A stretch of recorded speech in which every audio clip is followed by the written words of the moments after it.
Hi, my name is Josh. My name is Annie. And this is our testimony. So, we're going to take you back to 2013. At this point, Anika and I are newly married. We just moved to Virginia, and the talk in our relationship is sort of like baby talk. We really want to have a child, and it slowly progressed from like baby talk to like, yo, we gotta have this baby.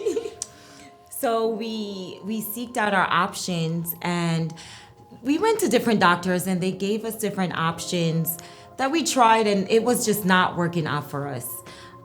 So we got to a place of desperation where we were like, okay, God, what should we do? So we decided to go and see a specialist at this point. Yeah, and upon seeing that specialist, we realized that there was issues with Anika's reproductive system, and our doctor gave us 3 options. Right. One was in vitro fertilization, which we were like, what is that? Well, I was like, what is that? Anika knew what it was. I didn't know what it was. And option number 2 was to have surgery. And option 3 was to adopt. And option 3 was just like, what? Wait, what? Yeah, we were just really overwhelmed. Like, we were still soaking in the fact that there was an issue. Results, yeah, right. And to like sort of having to make a decision in terms of which way we're gonna go. Right. But nevertheless, we decided to go with the surgery option, and the doctor did warn us, because he really wanted us to do the in vitro. Yeah. He warned us and said, even if you do the surgery and the surgery isn't a success, and you do become pregnant, it might not be a viable pregnancy. It's not, yeah. He was like, it's not gonna be viable at all. Yeah, it was not might. It will not be a viable pregnancy. So we went ahead with the surgery anyway. After the surgery, he told us that you should wait for 3 months, 6 months, 9 months, or even up to a year to even see if you can possibly have this child. So every 3 months, I'm like looking like, yo, you pregnant? Pregnancy test upon pregnancy test. So we decided to go on this couples trip with some really good friends of ours. And on this couple trip, we start just talking about the process with them and really start opening up to them. And then they started to tell us their testimony. And that encouraged us so much. Yeah. And just like, it was like a confirmation for us in so many ways. Yeah. Firstly was the fact that they've been through something similar in their own relationship. So that was like, yo, you can sort of open up to somebody and they can pour into you as well. Because they know exactly what you're feeling at that moment. Yeah. And then 2, it was the fast. I think since we had to we wanted to fast, they came to us and said, the Lord told us that you needed to fast. So at that point, it was a really big breaking point for us, because they're sharing with us, we're sharing with them, they're pouring into us, and we're receiving. And it's a confirmation also because the Bible says that you overcome by the word of your testimony. Absolutely. So the fact that we're able to share with them, and the fact that they're able to pour back into us was like really a big breaking point in our process. So we get back home. We're on our Daniel fast. I've never been so happy to go on a fast, by the way. I was so excited for this fast. She likes to eat. But she was happy. She was happy about going on the fast. And we come back home. We're on this high, and we go on a fast. And 21 days later, tell them what happened. 21 days. I got up at 6 o'clock in the morning. I'll never forget. And I took a pregnancy test, and I just remember yelling for Joshua.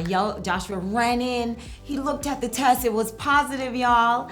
He started rejoicing, and I was there like, I want to take another test. Bawling. I was reduced to tears. Not only because she was pregnant, because that was the biggest thing, but just because God was so faithful. Like, I think I hugged her and like went to like pray. You did. Like you're in a fast, so you're in the motions.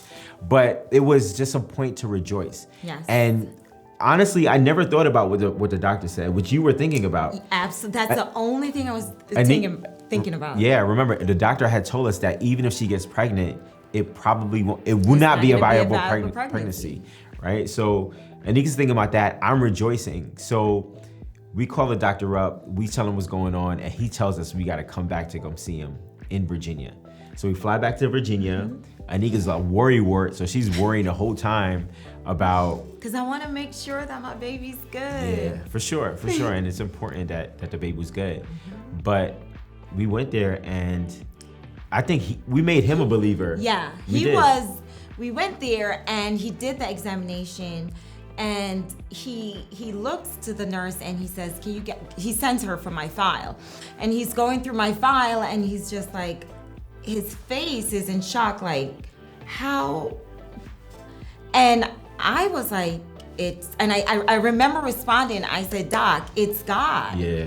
So at this point, the doctor's done with my examination. He sends the nurse for my file, and he's just dumbfounded. He's going through my file like, yeah, new baby, who this, right? The same doctor who counted us out and said that Anika would not get pregnant whatsoever without having in vitro was the same one who was like speechless. Like, it was just so funny looking at him. And I mean, we can't necessarily blame him because he doesn't know the same God that we have. Absolutely. And he didn't fast for 21 days like we did. He's going from his facts that he knows as a medical doctor. Yeah, and I think, like, just to sort of surmise this whole experience for us, I think what it taught me as a man of God or a leader is that, one, never lean on my own understanding whatsoever.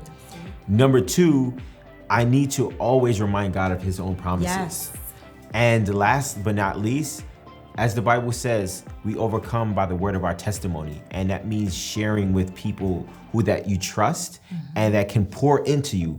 I don't mean like sharing your business to the street and share with people that, doesn't necessarily have your best interests at heart, but share with those people that you know can pour into you and that you might receive a word from. I'm gonna pray with you, and not only pray with you, but encourage you in your need of impossibility, to remind you that your God can turn impossibilities into possibilities, basically. For sure. Yeah. God is amazing, man. He is. And we are absolutely thankful and grateful, and will continue to be thankful. He continues to be an amazing God, and we'll continue to trust in him.